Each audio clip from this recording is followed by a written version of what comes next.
Kikunosuke. Dime. Veo que me tienes una gran estima y me siento orgullosa de ello. Pero, ¿y si tus padres llegasen a enterarse de que nos estamos viendo? No debemos vernos o volverán a correr los rumores. Por nada del mundo querría mantellar tu nombre y el de tu familia. Yo deseo verte. No, es imposible. Los rumores no tenían fundamento, pero nos hicieron daño. ¿Y si nos vemos? Dejarán de ser solo rumores. ¿Y qué importa eso, Toku? Quiero que seas mi esposa.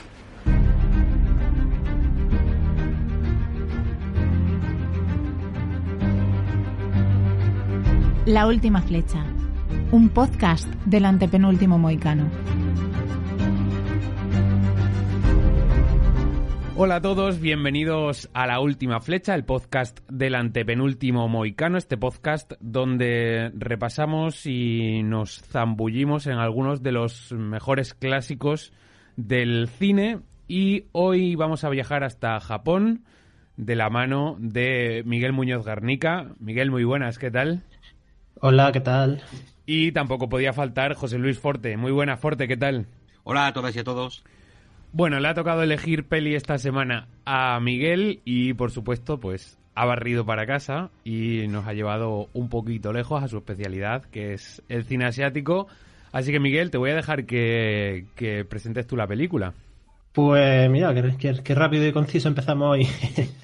Pues sí, es la segunda peli que traemos a la última flecha. La primera fue Mr. Thank You de Hiroshi Shimizu, y en aquella ocasión hablé hablamos de él y hablé yo sobre todo como un director que se suele decir mucho esta palabra, pero en ese caso sí que lo merecía, que era reivindicar, un director olvidado. Y hoy justo lo contrario, hoy vamos a un director que yo creo que no necesita ningún tipo de presentación, que es como de los más citados cuando se habla de cine japonés, que es Kenji Mizoguchi, y que lo traigo un poco en un acto de justicia poética, porque en el anterior podcast no estuve precisamente porque estaba haciendo un paper sobre el cine de Mizoguchi y fue lo que me tuvo consumido durante un tiempo, y he dicho, bueno, pues vamos a aprovechar ese trago para traer algo a la última flecha. Y en parte por eso he decidido traerlo, en parte también porque, bueno, a raíz del paper, en lugar de cansarme de él, decidí ver más películas suyas y no había visto hasta ahora Historia del último crisantemo, que es hoy la que nos ocupa. Y bueno, la experiencia de verla por primera vez pues fue un poco, o un tanto shock, ¿no? ¡Qué desastre! Ya no sé qué demonios hacer.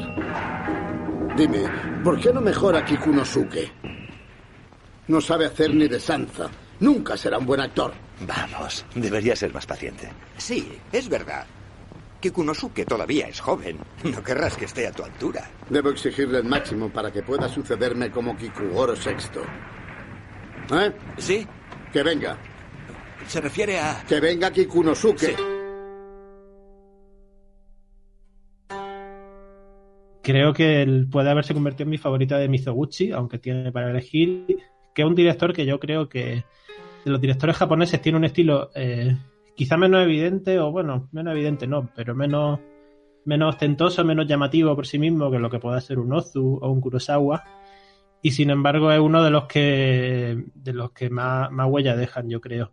Y he traído esta peli pues principalmente por eso, también en parte porque veo que junto a los 47 Samuráis del 41, que es una película 2 años posterior a esta, es casi el epítome de su estilo, ¿no? O sea, Mizoguchi es un tipo muy reconocido sobre todo por la toma larga, por el plano secuencia, por el desarrollo de una estética a partir del movimiento de los actores y por el acoplamiento de la cámara a su movimiento, un tipo al que no le gustaba hacer cortes casi nada, que fue por lo que se le celebró tanto desde la Nouvelle Vague, desde los escritores de Cahiers de Cinema.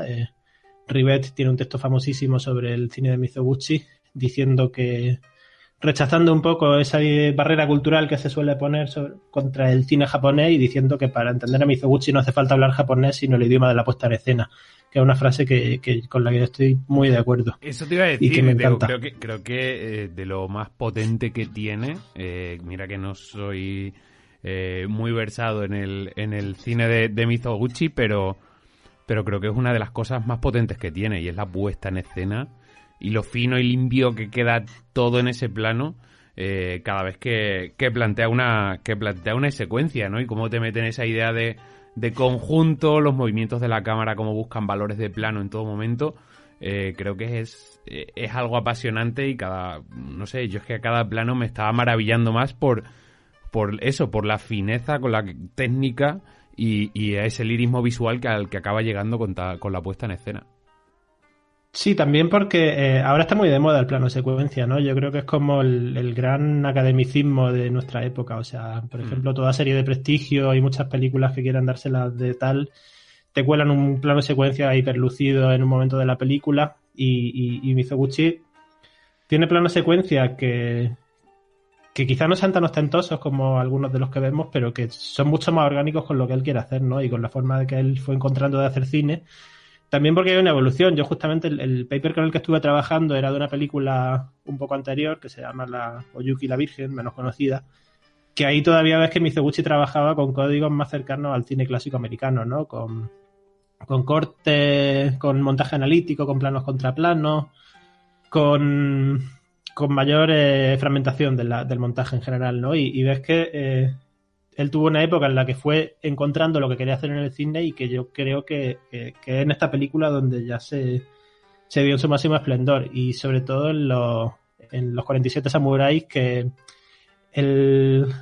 hay un autor que es Noel Burch que hizo una cuenta de los planos que tiene Historia del último crisantemo y son 142, con lo cual no sale a plano por minuto, teniendo en cuenta que hay escenas que tienden más a la fragmentación, sobre todo las escenas del teatro, nos sale a planos bastante largos, y ese conteo en los 47 Samuráis no recuerdo ahora la cifra exacta, pero tiene unos pocos planos más y dura 4 horas. Entonces aquí Mizoguchi desplegó un estilo muy muy muy despojado, muy muy radical, que tendría que volver a ver sus películas de la posguerra, pero creo que nunca llegó a esas cotas de trabajo con el plano secuencia. Uh-huh. Y ya digo, como un trabajo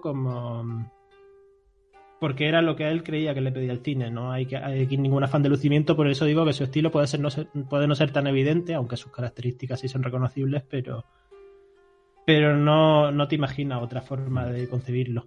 Entonces, bueno... Antes de que sigas, porque sé que vas a tener muchísima información hoy, Miguel, vamos a ir racionándola un poco. Forte, no sé si ya habías visto la peli, si la has visto por primera vez. Pues no, la he visto por primera vez.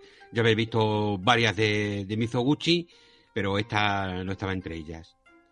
A mí me ha gustado mucho, Mizoguchi me gusta muchísimo, pero también os adelanto que de todas las que he visto, que comparado seguro con las que ha visto Miguel, pues es nada, son 6 o 7 las que he visto de Mizoguchi solamente, pero es la que menos me gusta. Eso sí, me parece una maravilla, y bueno, todo lo que estáis comentando hasta ahora, me encanta lo que estáis diciendo, porque o sea, estoy totalmente de acuerdo y creo que habéis definido muy bien tanto su estilo como lo que consigue con los planos secuencia y lo que tú has dicho, Dani, de cómo le da sentido a los planos, esos movimientos tan elegantes, cómo sigue a los actores. Me da la sensación de que la cámara es estática y realmente solamente lo es en las escenas del teatro, donde realmente planta la cámara y no la mueve para nada. Yo creo porque ahí refuerza aún más una idea que yo creo que es la que Mizoguchi tiene en esta película. Ahora me desmentiréis vosotros, me diréis hasta qué punto sí o no, porque yo creo que Mizoguchi en todo momento pone la cámara en esta película como si nosotros estuviéramos asistiendo toda ella a una obra de teatro. Siempre mucha distancia, casi nunca hay... bueno, es que yo creo que primeros planos no hay. Y planos medios... muy pocos. Apenas, poquísimos. Es como todo el rato como si estuviéramos viendo una obra de teatro, aunque sin olvidarse de que está haciendo cine, ¿no? Excepto en las escenas esas en las que nos plantan las obras de teatro tal cual, en que realmente da la sensación de que somos un espectador más asistiendo a la representación, ¿no? Bueno, en la presentación no hemos hablado de la temática, ¿no? De la sinopsis de la peli. Nos plantea una película, un drama romántico en plena época Meiji, en el Tokio de 1885, y nos cuenta la historia de un actor llamado Kikunosuke Onoue, que es hijo de un prestigioso actor y bueno, pues descubre que es aplaudido únicamente por ser el heredero de su padre, que realmente él no tiene las habilidades de puesta en escena y de expresividad de su padre. Y el único que le dice la realidad sobre su trabajo encima del escenario es su padre, porque le repudia, y por otra parte Otoku, que es la niñera de los hijos de su hermano, de la que, bueno, pues se enamora y al ser de una categoría, una sirvienta, una categoría mejor, al ser una sirvienta, pues bueno, es despedida y le prohíben a este actor estar con ella, así que él decide huir con ella y bueno, pues vamos a conocer cómo se desarrolla toda esta historia de amor sobre la carrera también de este actor y todo el sacrificio que va a tener que hacer esta mujer por poder amar a este hombre y por poder acompañarle en su vida y en su carrera. Miguel, sigue dándonos toda esa maravilla de información que tiene sobre Mizoguchi. Bueno, vamos a poner en contexto un poco más la película, que sí que tienes razón, que nos hemos lanzado más a lo estético y bueno, hay que dar algunas pinceladitas más. Yo creo que por un lado es importante señalar que esta película es parte de una trilogía sobre la vida de los actores durante la época Meiji. No sé si sobre la vida de los actores del teatro kabuki en específico o no, porque las dos siguientes partes, por desgracia, están perdidas. Son películas de las que no se conserva, que yo sepa, ni un solo fragmento. La segunda parte se llama La mujer de Naniwa y la tercera parte, La vida de un actor. Son del 40 y del 41. Que bueno, pasa mucho en el cine japonés y el Mizoguchi no es una excepción. Él tiene 85 películas y a día de hoy se conservan solo 31, o sea que menos de la mitad. Y lo llamativo es que también se conservan mal películas que son ya del cine sonoro, porque esto suele pasar más con el cine mudo. Pero esta trilogía de los actores de Mizoguchi, por lo que se cuenta, tuvo mucha aceptación popular, se vio bien en cine y Mizoguchi quedó bastante contento con ella. Teniendo en cuenta que era un tipo ultra perfeccionista, yo creo que viendo su cine eso se deduce bastante. Pero es de las pocas películas que él decía que estar satisfecho con ellas, ¿no? Esta trilogía de los actores. Entonces, bueno, solo tenemos un pequeño vistazo a Historia de los Crisantemos Tardíos, que es la primera parte. Decir también que yo creo que aquí es interesante que sea una película sobre el teatro kabuki, porque, bueno, en esta época ya estaba consolidado como el gran teatro nacional de Japón. No siempre fue así, porque en la época Tokugawa, en la época donde Japón era todavía un sistema feudal, por decirlo mal y pronto, y con frontera cerrada al mundo exterior, la clase dominante samurái tenía su propio teatro, que era el teatro de máscara, mucho más formalizado, mucho más contenido, mucho más sutil, y la clase mercante, que era una clase muy pujante económicamente, pero mal considerada por la sociedad, porque era gente que se ganaba la vida mercadeando con dinero, tenía sus propias manifestaciones culturales que son muy conocidas hoy en día, como el ukiyo-e, el grabado en madera, o como el teatro kabuki, que bueno, yo creo que en la peli se aprecia bastante bien como un teatro mucho más juguetón, mucho más distendido, que aún teniendo elementos dramáticos mete muchas partes de comedia, mete muchas partes de coreografías más llamativas. Es un teatro, en eso sí es que se parece al No, que yo creo que es lo que nos puede dificultar un poco también el acceso. Es un teatro en el que sobre todo se valora cómo el actor se mueve sobre las tablas, sobre cómo hace pequeños gestos con cada parte de su cuerpo, cómo modula el cuerpo en general, ¿no? Y digo que es importante no solo por el hecho de que Mizoguchi filme kabuki, que ya en los comienzos del cine japonés las primeras películas que se conservan, películas de un rollo de un minuto, como las vistas Lumière, son de actores de kabuki que se cuenta que a ellos les parecía degradarse ponerse delante de una cámara de cine porque lo consideraban, pues, como pasaba en todos lados, un arte bastardo del populacho, una atracción de feria sin ningún tipo de trascendencia.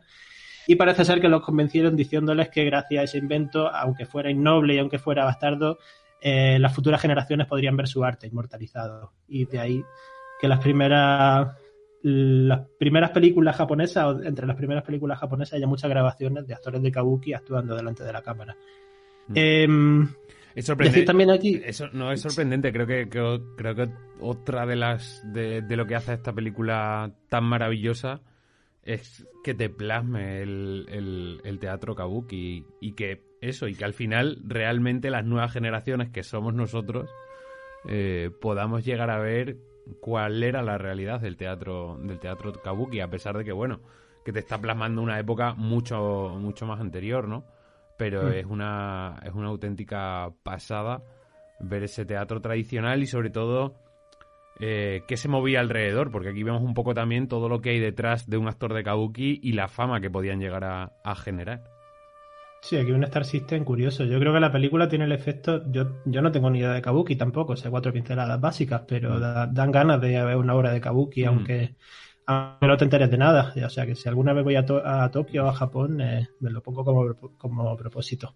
Y por seguir un poco con el tema del teatro, yo creo que Mizoguchi también, para ubicarlo, se suele tirar mucho de su inicio bajo la influencia del teatro Shinpa, ¿no? Que es otro tipo de teatro más cercano a los códigos occidentales. De hecho, es un teatro que surge en Japón, pues más o menos en la época en la que se inventa la película, finales del siglo XIX, principios del XX, y es un tipo de teatro que los japoneses quisieron hacer por modernizarse en la época de apertura del país, al principio de la época Meiji, justamente, cuando Japón se convirtió en una nación abierta al mundo. Hubo mucho movimiento intelectual para que la cultura japonesa se modernizara y el Shinpa surgió un poco de ahí. Y la importancia que tiene, que a lo que voy, es que es un teatro que influyó mucho en el primer cine narrativo japonés, porque se tomaron sobre todo sus estructuras narrativas. El Shinpa era un teatro muy melodramático. Yo creo, no sé mucho de teatro japonés, tampoco quiero marcarme aquí ningún triple, pero por lo que tengo entendido es más melodramático que el kabuki, que normalmente eran historias sobre todo sobre desdichas femeninas, sobre mujeres que sentían amores imposibles por un hombre, normalmente un hombre de mayor extracción social que ella, y que siempre acababan mal, normalmente en el sacrificio de la mujer. Era un teatro que digamos que reconocía mucho la situación de desigualdad o de marginalidad de la mujer en la sociedad y a la vez glorificaba un poco su sacrificio. Todo esto nos suena mucho porque más allá de que se ambiente en el teatro kabuki, la estructura narrativa fuera del teatro de Historia del último crisantemo es esto, básicamente. Una historia de un amor imposible y de una mujer que se sacrifica.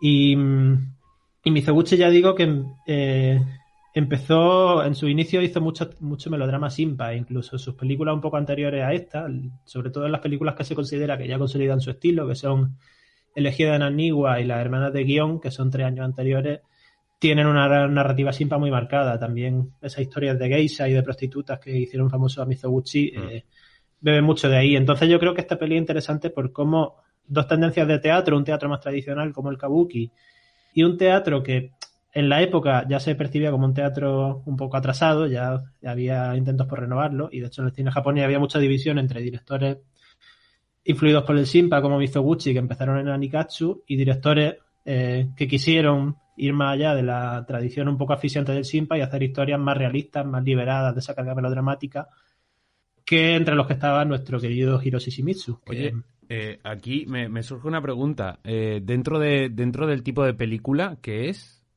¿sería un Jidaigeki? ¿Sería un Gendaideki? Porque aquí no tenemos una historia contemporánea, pero tampoco tenemos una historia de samuráis.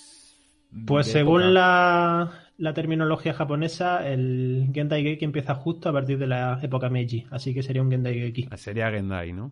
Sí. Vale, para oyentes que no conozcan los términos, el Jidaigeki es una peli de época, de la época Edo, de temática épica samurái. Y luego tenemos el Gendaigeki, que es un melodrama de la época contemporánea, más realista, más naturalista. Sí, esto, por aclararlo un poco, sí. Una distinción que surge sobre todo en las primeras décadas del cine japonés por cuestiones de producción, porque el Jidaigeki básicamente es cine de ambientación histórica y se hacía siempre en estudios de Kioto, y el Gendaigeki, al ser un cine más de ambientación moderna o casi moderna, se hacía en Tokio, y por eso también se distinguían los dos términos.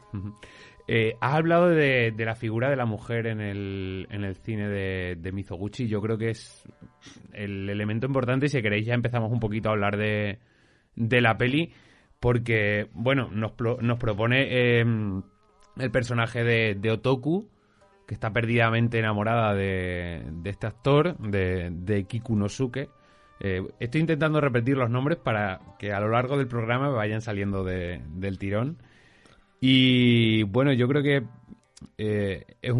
es algo que se repite una y otra vez en el cine de Mizoguchi. He tenido la posibilidad de solo ver 3 películas de Mizoguchi, pero en las 3 siempre he encontrado un papel bastante reivindicativo en cuanto al papel de la mujer, a pesar de enfrentarse, por supuesto, a una época y una sociedad machista como es la japonesa, pero reivindica el sacrificio y la lucha que tienen, a pesar de todo lo que tienen alrededor y que les impide, pues, hacer lo que quieren y llevar la vida que quieren. Y creo que eso es bastante importante, y en Historias del último crisantemo vemos a una mujer luchar hasta el final, y cuando digo hasta el final es realmente hasta el final, por conseguir que bueno, lo que ella quiere, que tristemente, pero es bonito, es que este hombre triunfe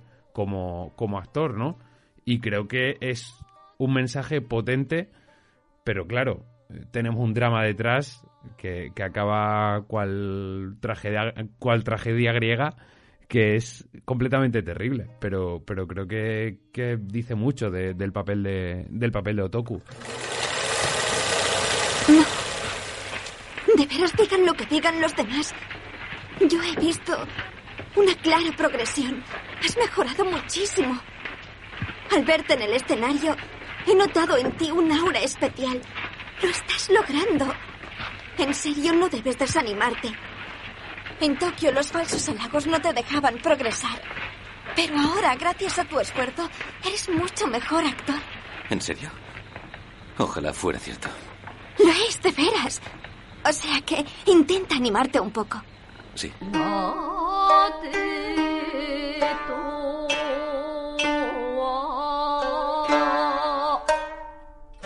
Sí, bueno, pero no olvidemos que se cumple lo que ella quiere, pero que siempre es lo que su pareja, su amante, ¿no? Quiere o desea, ¿no? En el fondo, ella, el único objetivo de su vida es que la persona que ama llegue a ser a que se cumpla su sueño, ¿no? A que llegue a ser lo que quiere, en este caso un actor de renombre, no solo de renombre, sino un gran actor, aunque ella no sea nada, ¿no? Ella siempre es secundaria, su vida no importa, ¿no? Lo que has comentado refleja mucho bueno, pues este machismo histórico de Japón, bueno, que está en todas las culturas, solamente que aquí no llama más la atención.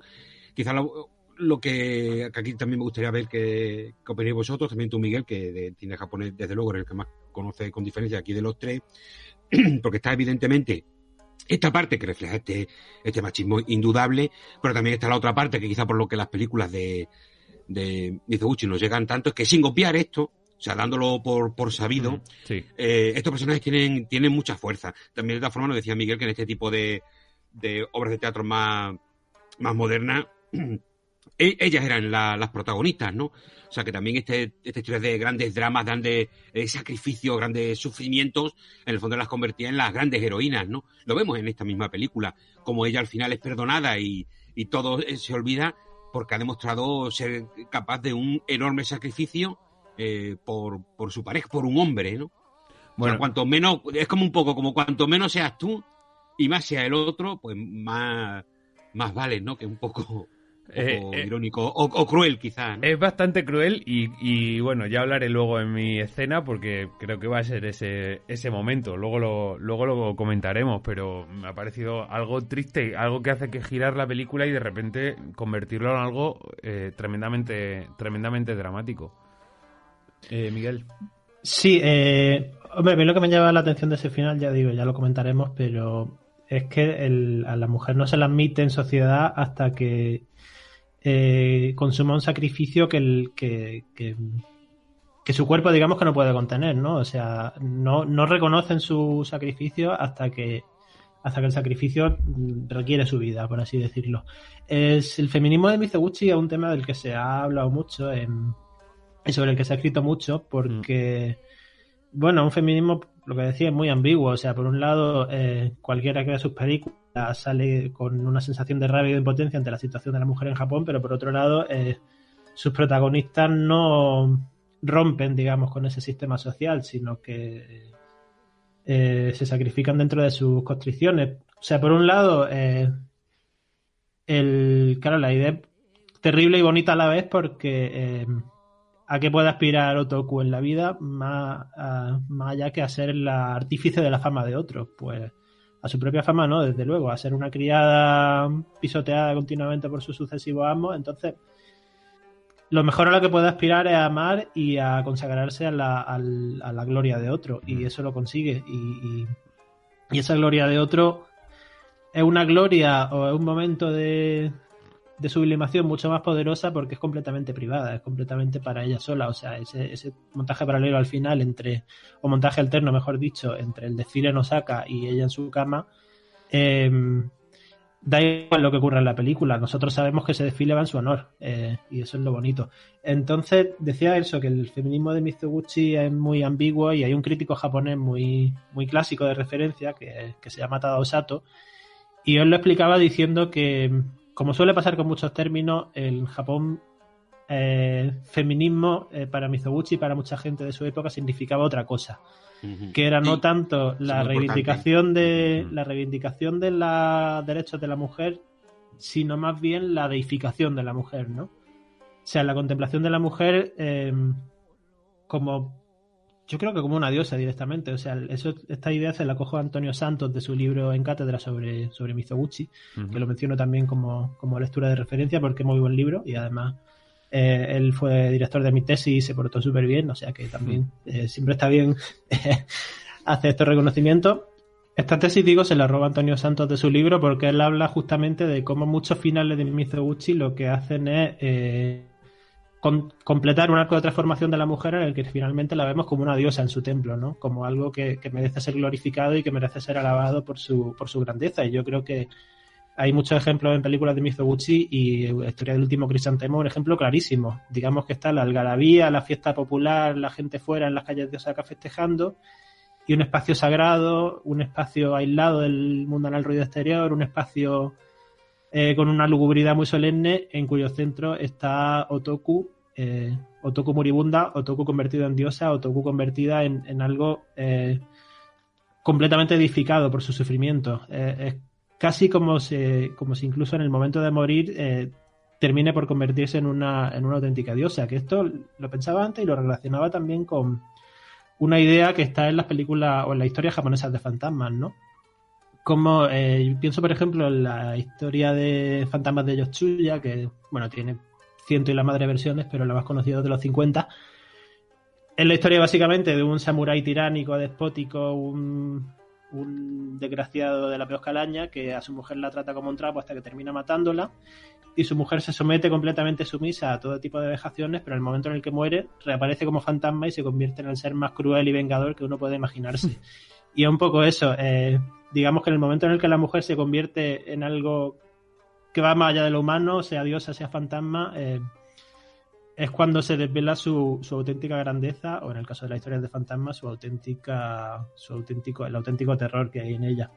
Entonces, como decía, Tadao Sato defendía esta idea de que el feminismo japonés, en el fondo, era muy... Por un lado, reconocía muy abiertamente la situación de la mujer en Japón, pero por otro lado era muy conservador en el fondo, porque no proponía ninguna solución, sino una sublimación del sacrificio femenino. Entonces, bueno, O sí que, Miguel, una sublimación del statu quo, de lo aceptado, ¿no? O sea, dándole un valor, pero un valor, o sea, la mujer, digamos que valdría tanto más cuanto más cumpla el objetivo que debía cumplir, que en este caso era el sacrificio total por un hombre, ¿no? No sé si sublimación del statu quo, es que en eso es muy ambiguo, o sea, porque por un lado... los testimonios de Mizoguchi dicen que era un tipo que odiaba completamente el sistema japonés, que estaba completamente desencantado de la vida y de la sociedad, y lo reflejaba en sus películas, Pero claro, por otro lado está esta cuestión de una aceptación, aunque sea una aceptación muy huraña por su parte, de que las cosas son como son. Y dentro de que las cosas son como son, ¿cuál es lo máximo a lo que podamos aspirar, ¿no? Que yo creo que eso en el fondo es lo interesante de las mujeres de Mizoguchi, que los hombres de Mizoguchi siempre son falibles, siempre son... Incluso Kikunosuke lo es, aunque es uno de los machos mizoguchianos más amables, por así decirlo, porque los hay bastante peores. Pero las mujeres no, las mujeres digamos que encarnan la perfección absoluta porque no fallan, porque lo tienen todo más en contra y sin embargo son seres, pues ya digo, diosas. Entonces, claro, una sensación muy ambigua. Yo creo que no se resuelve de un lado y de otro. Mizoguchi no era un agitador social, pero tampoco creo que fuera un reafirmador del statu quo, sino que, en fin, no se resuelve esa contradicción, la verdad. No, yo es que creo que tampoco, que quizás no tenga solución, ¿no? Yo cuando me refería a una sublimación del statu quo, no solamente que digamos hiciera una especie de reverencia al statu quo, no, sino que él intenta, sin romperlo, pero ir un poco más allá, ¿no? Desde luego está claro que, bueno, se dice, es lo que se comenta siempre en el cine de Mizoguchi, y es verdad, ¿no? Los grandes protagonistas, en este caso las grandes protagonistas de sus películas son siempre las mujeres, ¿no? Recordamos los personajes femeninos y por en general los idiotas que acaban siendo los hombres, ¿no? Entonces, pues yo creo que la ambigüedad viene un poquito de ahí, porque sin ni romper nada de lo establecido y cumpliendo todos los objetivos de la sociedad japonesa, al mismo tiempo la sensación que nos da es, ostras, sí, vale, ella se ha sacrificado por todo, pero vaya partida de idiotas, ¿no? Entonces, no quizá es lo que te queda siempre en sus películas muy... Que es bonito también, que las películas te queden, que le puedas dar vuelta, puedas pensarla, ostras... ¿Qué sí. forma tan... En el fondo, a ver, yo creo que era también una mirada tan humana que es imposible no apreciarlas, que quizá lo que él pretendía por encima de todo, ¿no? Al final, no sé, otra de las pelis que he visto de Mizoguchi es Cuentos de la Luna Pálida y tenemos ese mismo ejemplo, ¿no? Tenemos a dos tipos que quieren hacer fortuna y que de repente se convierten en dos vivas la vida, y tienes a dos mujeres que en principio iban con estos hombres para hacer fortuna y para convertirse en mujeres de estos dos hombres que de repente se han vuelto adinerados, no lo consiguen, cada uno se va por su lado, demuestran ser dos idiotas que no saben qué hacer, claramente, y de repente ves a las mujeres que, a pesar de que las han dejado tiradas y a pesar de todo, siguen luchando, siguen ahí, e incluso tienen una situación mejor que cuando, o peor, también hay que... Pero tienen una situación mejor, o por lo menos están más centradas y saben más lo que hacen y lo que quieren que los dos personajes protagonistas de Cuentos de la Luna Pálida. Y yo creo que, como decías, al final es como lo demuestra, sin salirse de esos tristes cánones que establece la sociedad japonesa, pero por lo menos los personajes de las mujeres están tratados con una delicadeza en cuanto a mostrar que son personajes potentes y que sus decisiones son importantes. Esto podría ser una bendición del cielo, Kikunosuke. Fukusuke era un buen amigo tuyo. ¿Por qué no vas a verle? No puedo. Me da vergüenza presentarme ante él. Pero quizá podría ayudarte a superar este mal momento. No puedo. Hay otras compañías en la zona. Quizá alguna me contrate. Pero la suya no. No soy lo bastante bueno. Pero no tienes por qué pensar eso. Has mejorado muchísimo como actor. Si triunfas en Nagoya, podrás volver a Tokio pronto con la cabeza alta. Si te acepta en su compañía y te da algún papel, seguro que podrás demostrar tu talento.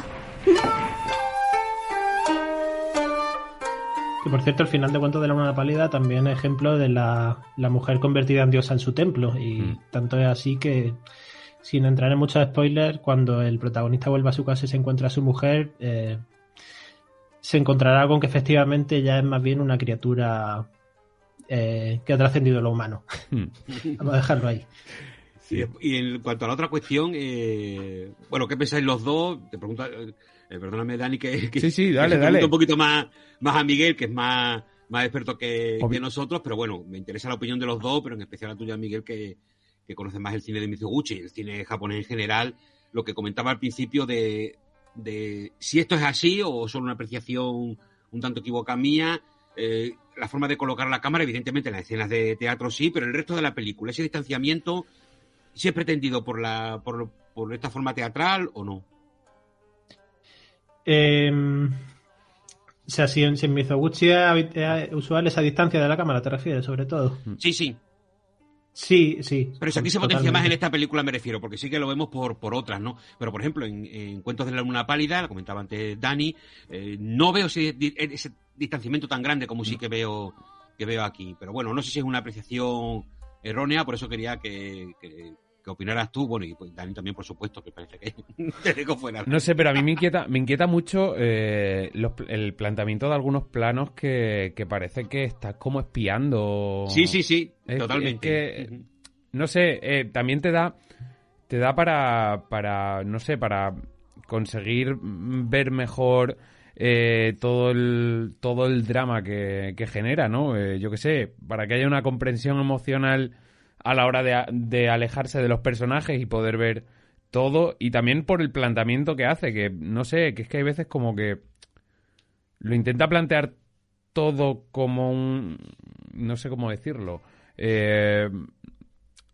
como un conjunto, como una idea de conjunto en un único plano, porque al final tiene que plantearlo todo. Si lo quiere hacer con un plano secuencia, tiene que hacerlo todo en un único plano y tiene que meter todos los conceptos que quiere meter dentro de un plano a la vez. Pero es que se mezcla, Dani, eso que comentas, que esa sensación de que estamos espiando en algunos planos, que es verdad, parece que estamos mirando a través de las celosías de un balcón, a través de los entramados entreanimados de las partes traseras de los teatros, a través de una pequeña cortina por la que vemos en la escena, lo que está desarrollando en el escenario, ¿no? Ese concepto de entre comillas, espiar. Sí. Que yo creo que tiene que ver también mucho también con el realismo que quiere Mizoguchi transmitir a la película, pero también hay un distanciamiento de la cámara hacia los personajes que yo creo que también es mucho... No sé, en todo momento tenía esa sensación de que la obra cinematográfica, sin perder valores y una puesta en escena muy cinematográfica, al mismo tiempo hacernos sentir un poco que estamos ante una obra de teatro, no sé. A ver, yo creo que el distanciamiento de la cámara es típico en el cine de Mizoguchi en general, y él dijo, hay una cita suya expresamente diciendo: odio los primeros planos.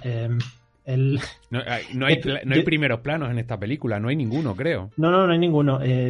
No sé si en película, el Cuentos de la Luna Pálida y del Intendente Sancho, película de los 50, ahora no recuerdo si llega a haber algún primer plano. Yo diría que no, pero no estoy seguro. Sí, pero hay algunos más cercanos, planos medios cortos, pero en esta película estaban marcados. Por un lado, ya decía, yo creo que esta, junto a los 47 samuráis, de sus películas que se conservan, es la más radical en el sentido de escribirse el plano secuencia hasta las últimas consecuencias. Y viene además de una época en la que Mizoguchi en su inicio sí que experimentó mucho con un montaje más cercano al Hollywood clásico, con decoupage, con descomposición en primeros planos. Llegó un punto en el que estaba en un estado de transición. Por ejemplo, la elegía de Naniwa, que es una película 3 años anterior, no tiene primeros planos en toda la película, salvo el último, en el que la protagonista se acerca a la cámara y la mira de frente. Y ahí Mizoguchi descubrió que un primer plano en un momento muy puntual podía ser algo espectacular, pero aún así renunció a ello, incluso a esas pequeñas concesiones. Y yo creo que en esta peli, vamos, me aventuro a decirlo, tiene mucho que ver con lo que decías tú, fuerte de lo teatral. O sea, una peli que en esa tesis, por cierto, también coincide, sin saberlo, con Antonio Santos en su libro, porque él también lo señala respecto de esta película. Como la peli continuamente está situándonos como espectadores de un escenario teatral. Y yo creo que eso va un poco en la línea de que en el fondo Mizoguchi era un director tan consciente del peso que tienen las convenciones sociales japonesas que en general tendía a entender la vida en sociedad como un gran teatro, ¿no? Como una representación en la que cada uno representa su papel, igual que en el kabuki o igual que en el teatro, ¿no? De una forma completamente reglada y medida y estudiada. Y esta película yo creo que lo potencia más, en parte porque va sobre teatro expresamente, pero joder, la escena de apertura, sin irnos muy lejos, es que es muy expresiva de eso, porque empieza delante de una representación teatral. Y por cierto, lo que a mí me llama la atención es que en esta peli, donde Mizoguchi se acerca más a un montaje analítico, una descomposición de la escena en distintos planos, sin movimiento de cámara, es justo en las escenas de teatro. El resto son escenas en plano secuencia, sin corte, y sin embargo en las escenas de teatro corta mucho, como si quisiera, justo cuando filma el teatro, alejarse de la idea de teatro filmado, ¿no?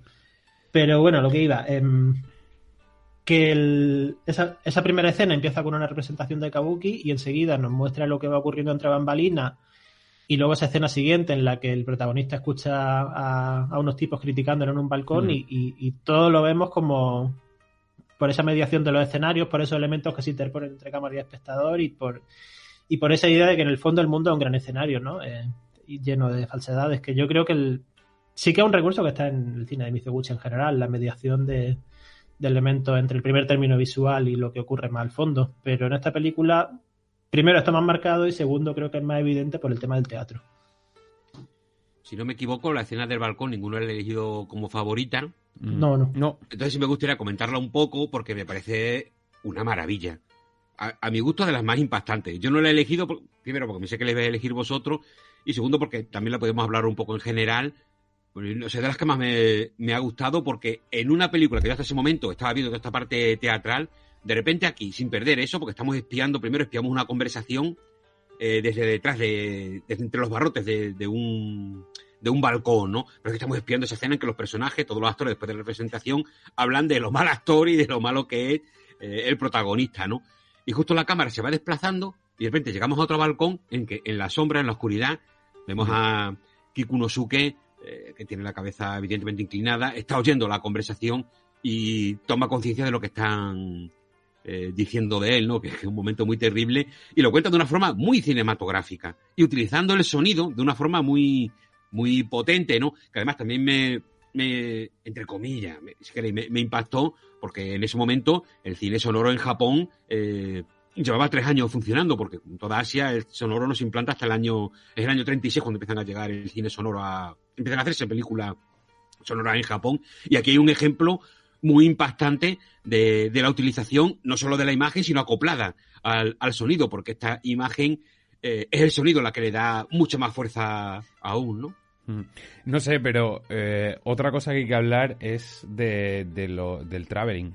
O sea, el traveling en esta película es narrador, pero no sé si es algo normal en el cine de Mizoguchi. Imagino que sí, que será algo que repetirá como recurso, sobre todo a la hora de la búsqueda del valor de plano. Me ha gustado ahí un momento en el que cuando el actor Kikunosuke va a ver a Otoku, que está en la cama y está acompañada de sus padres. Vemos un plano general primero, donde está junto a ellos. Él entra, la saluda y de repente, digamos que se cruza alrededor del futón para poder ponerse a su lado y arrodillarse, y de repente el traveling les acompaña, y de ese plano general que teníamos de los 4 personajes pasa a un plano medio de los 2, y me parece maravilloso cómo en cada momento de la película, a través de estos traveling, va buscando valores de plano diferentes, o no se hace como una lectura de un ambiente o de un escenario, como por ejemplo hay un momento en el que el personaje está andando por un mercado o por una calle y le estamos siguiendo con ese concepto también de espionaje, porque lo estamos viendo a través de las diferentes tiendecitas que están abiertas en el mercado, cuando está buscando a Otoku, y le vamos siguiendo en un plano lateral también maravilloso. Creo que es otro de los grandes protagonistas de la película, la escena del tren también, sí, en esa línea, ¿no? Sí, que esos son recursos que se han imitado mucho en el cine posterior y que a veces se suele notar demasiado que están forzados, y en el caso de Mizoguchi yo creo que funcionan de otra manera. Sí que es cierto que Mizoguchi, digamos que es un director que marca mucho la enunciación narrativa, es decir, que se posiciona. Y en ese sentido yo pienso también hay una escena que también es otra pasada, como está construida, que es cuando el padre expulsa a Kikunosuke de su casa, que hay como 5 o 6 disposiciones de plano diferentes que van pasando de mostrar el padre dentro de plano a dejarlo fuera. Y hay una de esas disposiciones de plano, el padre diciéndole que salga de su vista, que desaparezca de su vida, por la mitad del plano vacío, ocupado por un Fusuma, una de estas puertas correderas, y en la otra mitad del plano él y su madre y su hermano, creo que era. Sí, su hermano. Y su hermano, sí, digamos, derrengado. Y en ese momento la figura del padre es mucho más imponente por su ausencia del plano que por su presencia, porque Mizoguchi continuamente, claro, un efecto del plano secuencia es que está actualizando continuamente el fuera de campo, lo que has tenido segundos atrás dentro del plano lo tienes fuera, pero sigue pesando ahí. Y es un comentario mucho más elocuente mover la cámara y dejar fuera al padre que, por ejemplo, pues hacer un recurso más convencional que hubiera sido plano contra plano, el padre te lo muestran en contrapicado y el hijo en picado, o yo que sé, algo así. Es que de esta manera yo creo que despersonaliza la figura del padre y lo convierte en una figura más terrible, ¿no? Precisamente porque de repente ya sale del plano y es casi una voz que impone su decisión y solamente vemos lo que esa figura, el reflejo en Kikunosuke y la madre y su hermano, etcétera, ¿no? El impacto de estas palabras que resuenan casi ya como si fuera una voz divina ahí que le está imponiendo el castigo, ¿no? Pues ahora largo de esta casa, ¿no? Me gusta mucho esto, ya que lo estamos comentando, porque en otras pelis de Mizoguchi sí que puede ser un poco más evidente la antipatía de ciertos personajes y cómo se imponen a los personajes marginales. Hombres idiotas, hombres tiránicos o mujeres preocupadas por las apariencias, todo eso están aquí en la peli, pero Mizoguchi carga mucho menos las tintas contra ellos, o sea, no se recrea mucho en su maldad, sino que aparecen casi como entes un poco impersonales, de ahí la importancia del vacío, o sea, no es tanto poner la cámara delante de un padre tiránico como mostrarnos a ese padre tiránico como una fuerza impersonal que estáis actuando, ¿no? Porque yo creo que en esta película, hombre, no es que lo ame a los personajes secundarios, tipo el padre o la madre o la familia, pero tampoco es que él llegue a odiarlo intensamente, porque en el fondo son un sistema más que otra cosa. Exactamente, sí. Bueno, si queréis vamos ya con las secuencias que habéis elegido para reseñar. Creo que la primera es tuya, Forte, si no me equivoco. Bueno, pues la que yo he elegido es la escena, es un largo plano secuencia en la que Kikunosuke, después de volver de una fiesta de jarana, ¿no? Con unas geishas, encuentra que está la criada Otoku, que es la primera vez que la vemos, está cuidando a su hermano pequeño, a ese niño que acaba de nacer en la familia, y en mitad de la noche, mantiene una conversación en la que ella le cuenta cómo todos le engañan, diciendo que es un gran actor, para quedar bien con el padre, que es un gran actor famoso, y cómo él toma conciencia de la verdad. Le ruego que disculpe mi franqueza. Gracias. Es la primera vez que alguien me habla de ese modo. Perdone, pero no podía callarme. Creo que es de justicia que alguien se lo advierta. De veras, no puede vivir en el engaño, ¿sabe usted? Para la gente es más fácil el halago superficial que la crítica constructiva. Ya he hablado demasiado. Tengo que llevar al pequeño dentro. ¿Y usted? También debería entrar e irse a dormir. No se preocupe por su padre. Entre conmigo y procure no hacer ruido.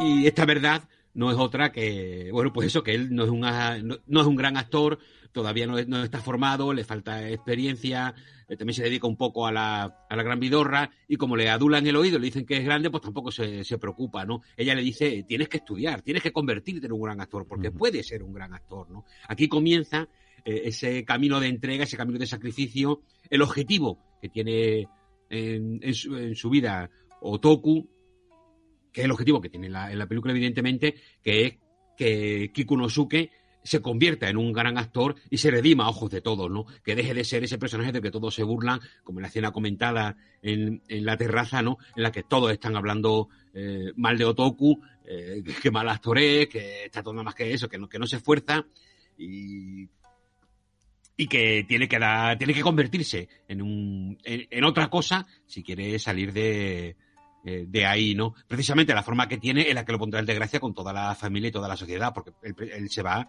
con la criada. Aquí lo chulo es que, a ver, lo bonito es que él se enamora de esta criada, que es la primera persona que, digamos, que le cuenta la verdad. Y también es bonito que él, en vez de enfadarse o tomárselo a mal, él la escucha y toma conciencia de que, claro, a ver, también ha escuchado lo de la terracita, ¿no? Pero bueno, podría haber sido una relación más estúpida, sin embargo, la escucha en este bonito largo plano secuencia en el que Mizoguchi coloca la cámara casi como si estuviéramos en el foso de un teatro, lo vemos todo como si fuera un escenario elevado y los personajes van caminando en la noche yendo a un lado al otro de ese camino que está frente a la casa, un exterior nocturno, ¿no?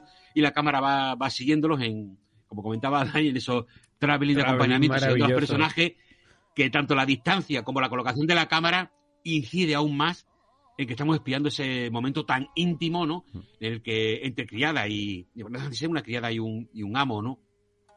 Que es tan bonito cuando no solamente esa comunicación que consiguen, ese momento de confesión, o en que ella se atreve a decirle algo que quizá otra criada no fuera capaz, pero que ella, llevada por su deseo de que él mejore por el amor que siente hacia él, ¿no?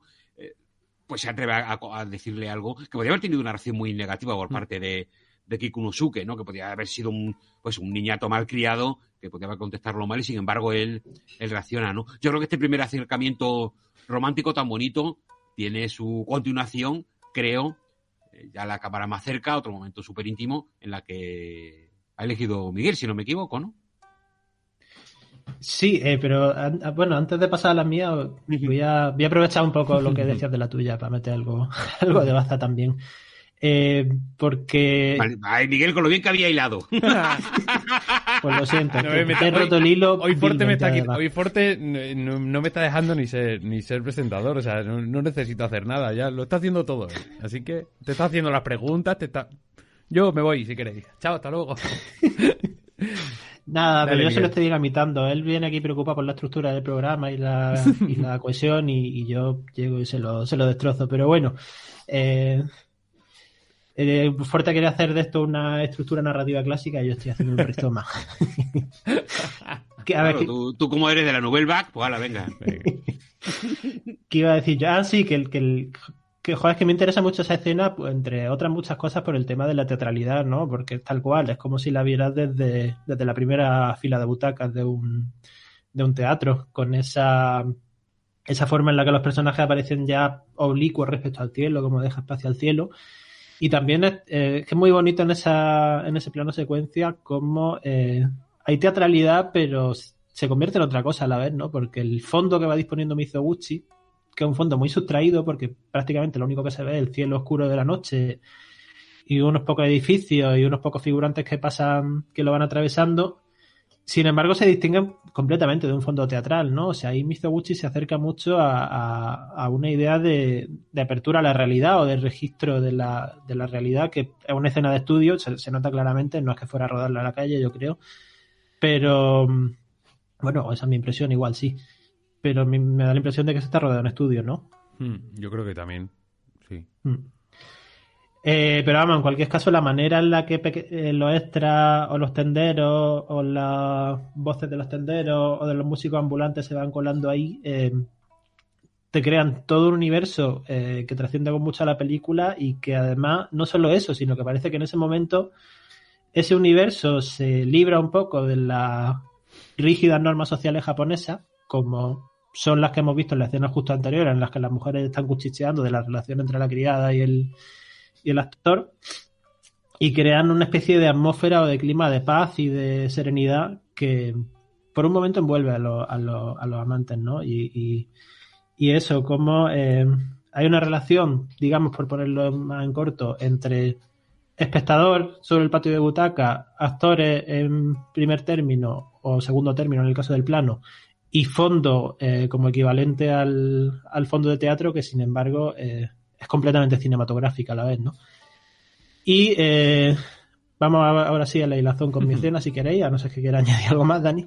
No, simplemente que a mí me gusta mucho la realidad con la que trata y el miedo con el que en un principio aborda lo que está a punto de decirle a Kiko, ¿no ves? lo he intentado muchas veces, Kikunosuke, porque al final le habla de eso, de cómo aceptar la crítica productiva y no ofenderse de lo que realmente le está diciendo. Porque realmente le está dando un poco una de cal y una de arena, aunque no se sepa cuál es la buena.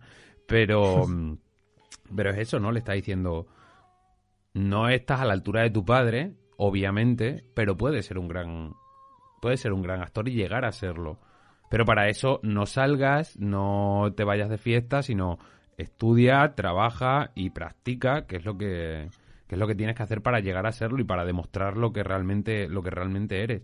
Y me ha gustado mucho eso, cómo ella va jugando alrededor de él, caminando delante, caminando detrás, diciéndole todo esto. Me parece una escena muy, muy íntima y creo que es eso, ese detonante de esta historia de amor.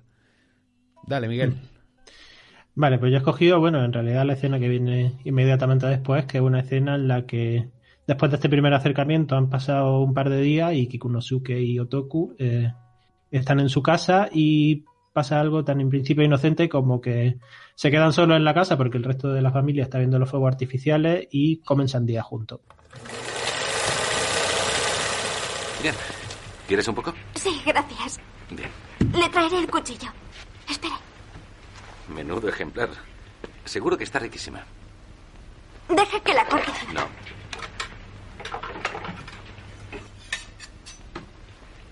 Siéntate. Sí. Ahora verás. Bueno, vamos allá. Sí. Bien.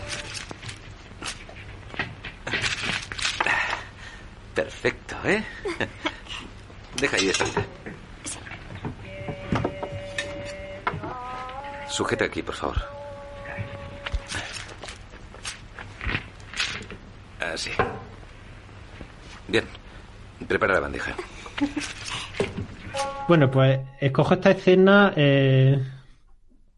por un lado porque me ha parecido súper bonita y me ha recordado a otra peli de Mizoguchi. No sé si habrá momentos similares en otras películas suyas, pero digamos que el cine de Mizoguchi básicamente va sobre personajes que hacen lo que pueden, algunos mejor, otros peor, las mujeres sobre todo lo mejor que pueden, dentro de un contexto totalmente restrictivo, totalmente codificado, muy asfixiante, con unas normas sociales que marcan unos límites muy, muy establecidos, ¿no? Y justo esta escena, y yo creo que un poco la anterior también que comentaba Forte, lo que nos dan es un pequeño espejismo de dos personajes que se relacionan entre sí libremente y que se enamoran libremente. Me ha recordado mucho, a una escena de una peli de Mizoguchi que es bastante posterior, del 55, 56, creo, que se llama La emperatriz Yang Kuei-fei y que cuenta la historia de un rey de no sé qué dinastía china, aquí ya me pierdo un poco, que se enamora de una mujer de una extracción social muy inferior, creo que era una criada, sí, una criada del palacio, y que la toma como esposa. Y la película pone un poco en tensión, pues bueno, lo típico de Mizoguchi, ese amor imposible frente al auténtico deseo, al auténtico amor que sienten entre sí los dos personajes.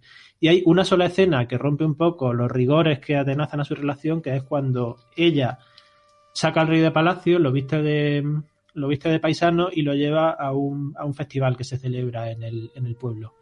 Y en esa única escena es donde por un momento los personajes son libres y pueden vivir la vida sin ningún tipo de obligación, ¿no? Y es una escena preciosa porque es un espejismo dentro de todas las constricciones que hay en la película. Y en esta escena de las sandías que pasa básicamente lo mismo. Es el momento máximo de espejismo en el que vemos lo que podría pasar si los dos personajes se enamorasen y no ocurriera nada más, ¿no? Y no pesara todo lo que pesa sobre ellos de obligaciones sociales y familiares. Y eso, el simple acto de cortar la sandía, comérsela, quitarle las pepitas, es que se vuelve una cosa totalmente emocionante, porque es un momento de una intimidad compartida brutal. También muy realzada el tema de la intimidad, porque Mizoguchi, como es normal, mete un plano un poco oblicuo que a un lado deja como un tabique separador que nos hace darnos cuenta, como siempre, de que estamos viendo la escena. Pero aquí, no sé, ya más que algo teatral, yo creo que algo como más esencial, ¿no? Que simplemente la idea de que estamos compartiendo un momento de intimidad muy fuerte. Y también voy a lo que, bueno, tiene esta peli de emocional, porque estamos hablando de términos matemáticos, estéticos, pero ¿dónde está lo que te remueve por dentro en esta peli? Pues el gran momento que encuentro en ella es justo cuando los dos personajes, la escena está llegando a su pico, los dos personajes ya han hablado, se han abierto el uno al otro, han comido sandía juntos y Otoko llora por la confianza que ha depositado en el actor. Él le promete que ella será su inspiración para siempre. Ahí hay es una escena sin movimiento de cámara en este caso, pero es brutal por un tema que parece que Mizoguchi aprende del kabuki, ¿no? Que es por cómo se mueven los actores, como porque pequeños gestos, como en un momento dado ella arquea el cuerpo o baja un poco la cabeza o él se inclina levemente hacia ella, te lo cuentan todo. Y hay un punto en el que él se inclina, parece que para besarla, que es lo más cerca que estamos de un beso en toda la película, y de pronto se escuchan las voces que llegan de fuera, entran en cuadro las mujeres que vuelven de ver los fuegos artificiales y de pronto se borra de un plumazo toda la posibilidad de que eso sea una historia de amor libre en la que los dos personajes se quieran. De pronto Mizoguchi nos recuerda todo lo que hay detrás y todo lo que va a pasar, ¿no? Y es que hay tantas cosas ahí, o sea, la forma en la que el beso queda cortado sin ningún corte de plano, sino simplemente por un corte de movimiento del actor, la forma en la que Otoko agacha la cabeza justo antes de que entren las mujeres, que también es un detalle brutal. O sea, es que este punto me lo he puesto ahora que he vuelto a ver la peli 10 o 12 veces porque de esto que no te crees lo bueno que es eso. Y como incluso apareciendo las mujeres que entran por la puerta al fondo del plano, en un plano entero, en el que apenas les ven los ojos, sin necesidad de hacer un corte de primer plano, te imaginas perfectamente la mirada que le está echando la mujer que entra a esos dos personajes, la mirada de censura y de reprobación total. O sea, ahí digamos que es uno de esos planos que le da pleno sentido a lo que quería conseguir Mizoguchi con esta cuestión no tanto del plano secuencia como de hacer cine a partir del movimiento, en su sentido más amplio, ¿no? Movimiento interno y movimiento externo.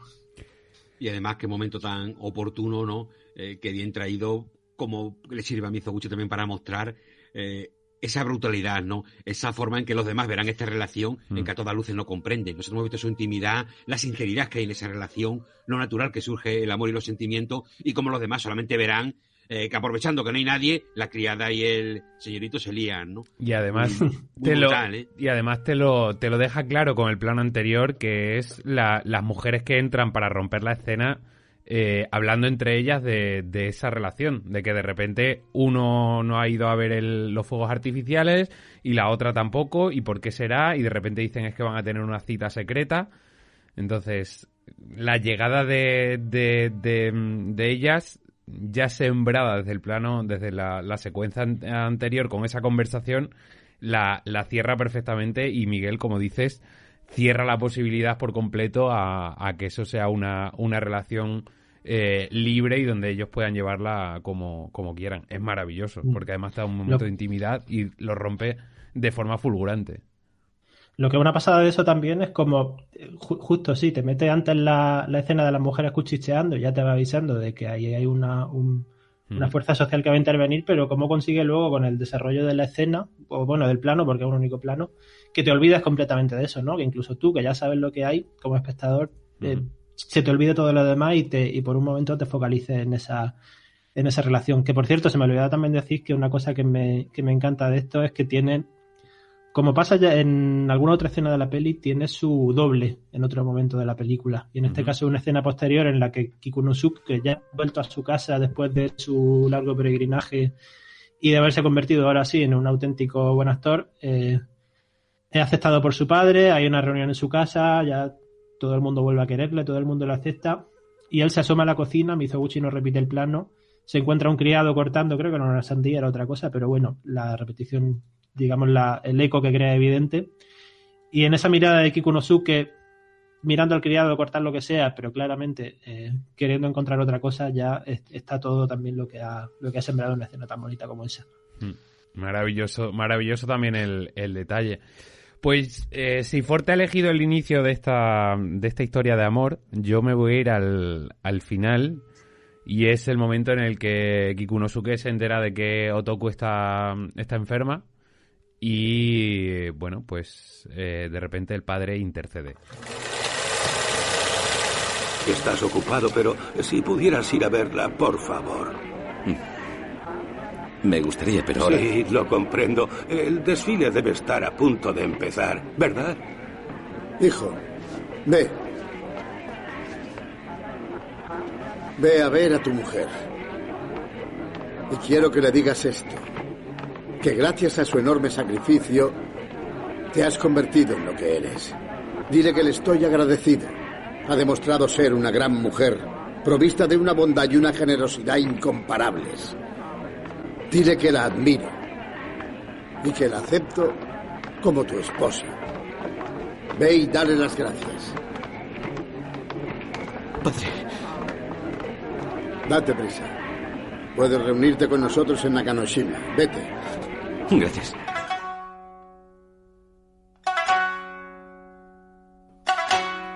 Es una... O sea, la secuencia me ha hecho saltar de las... O sea, estaba en el sofá y me ha hecho saltar del sofá, para empezar. Porque, a ver, después de todo el drama familiar, de todo el conflicto y de todo ese peregrinaje del que has hablado, Miguel, del personaje, y de, sobre todo, el sacrificio y el destino ya escrito que tienes un poco de Otoku, ¿no? Del personaje de la mujer. De repente... el padre aparece cuando le dicen a Kikunosuke que Otoko está enferma y que posiblemente vaya a morir. De repente el padre decide darle el placer tanto a él como a ella de dejarles ser marido y mujer. Claro, por un lado es lo que quiere realmente, porque al final es el beneplácito de lo que ellos llevan intentando durante mucho tiempo.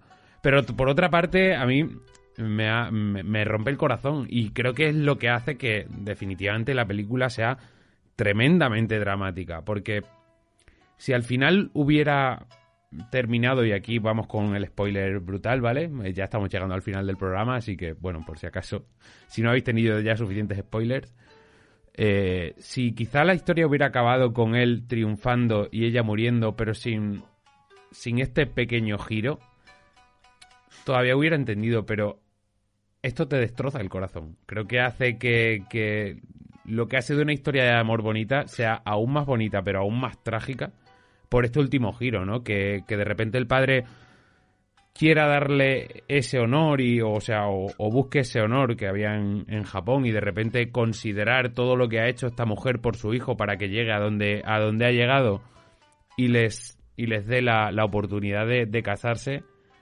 Es muy duro, es muy triste, pero a la vez es muy bonito por lo que han sido juntos y por lo que al final llegan a ser juntos. Entonces, ya digo, cuando de repente el padre ha dicho podéis casaros, podéis ser pareja, os doy mi beneplácito, yo te juro que me he levantado del sofá diciendo no puede ser, no puedes hacerles esto. Me parece bien, pero me parece terriblemente mal. Entonces... De verdad, es muy impactante, Dani. Lo estás explicando muy bien porque yo no me levanté del sillón. No, o sea, te juro, yo me Pero yo lo que pensé, vamos a ver, Mizoguchi, o sea, vamos a ver.